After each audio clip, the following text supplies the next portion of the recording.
भारत देश की आम जनता की आर्थिक एवं कानूनी समस्याओं के समाधान एवं सुझाव हेतु भारत सरकार का ध्यान आकर्षित करने के लिए राष्ट्रीय राजधानी दिल्ली के रायसीना रोड स्थित प्रेस क्लब ऑफ इंडिया में देश के चुनिंदा समाज सेवियों श्याम सुंदर चौहान, वरिष्ठ भाजपा नेता, आजमगढ़ उत्तर प्रदेश, पंडित अशोक भारतीय, राष्ट्रीय संयोजक, विश्व ब्रह्मा ऋषि ब्राह्मण महासभा गाजियाबाद, ओम प्रकाश सिंह, मुख्य न्यायिक मजिस्ट्रेट सेवानिवृत्त आगरा, राजेंद्र प्रसाद जायसवाल, सीएओ सेवानिवृत्त, टाटा कैंसर हॉस्पिटल वाराणसी उत्तर प्रदेश, प्रसाद पुरुषोत्तम पाखले, वरिष्ठ समाज सेवी एवं राष्ट्रीय अध्यक्ष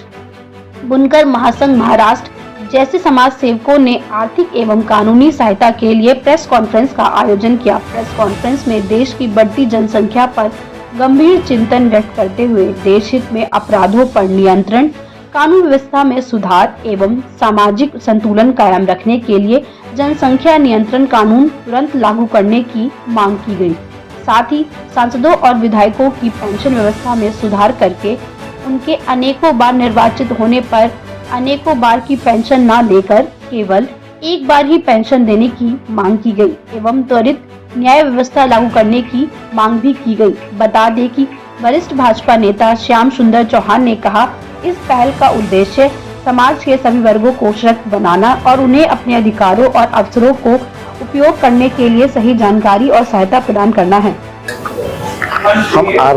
आर्थिक स्थिति को देखते हुए उस पर हम लोग चर्चा किए और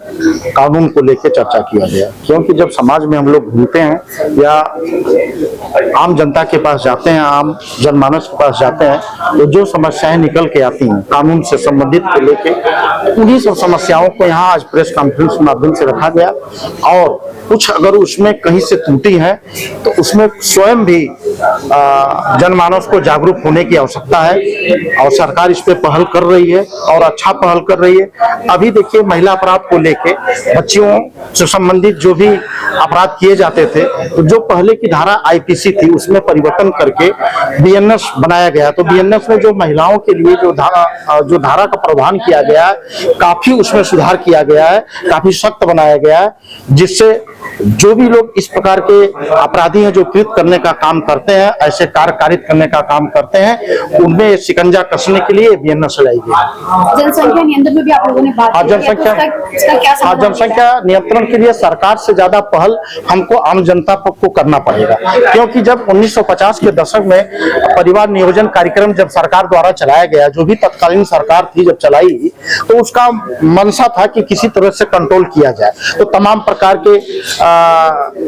गर्भ निरोधक तरीकों को अपनाया गया, चाहे वो नसबंदी का हो, चाहे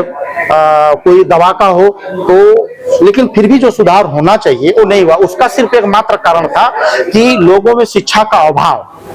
क्योंकि हमारे पूरे भारतवर्ष की जो जनसंख्या है 70% वो गांव में रहती है, तो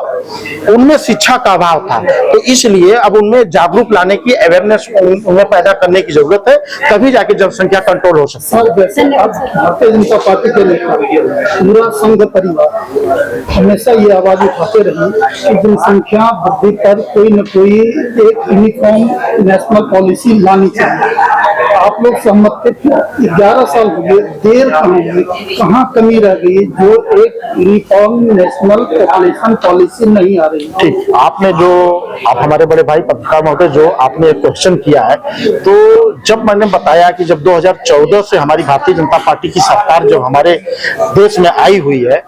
लगभग 21 राज्यों में भी भारतीय जनता पार्टी या उसके सहयोगी दलों से सरकारें चल रही हैं, जिसको डबल इंजन के नाम से कहा जा रहा है, तो इतने अधिक जो कर्मिक बहुत सारे मुद्दे थे, बहुत सारी कमियां थी, तो उसमें धीरे धीरे जो उसमें सुधार लाया जा रहा है। उस कर्मिक में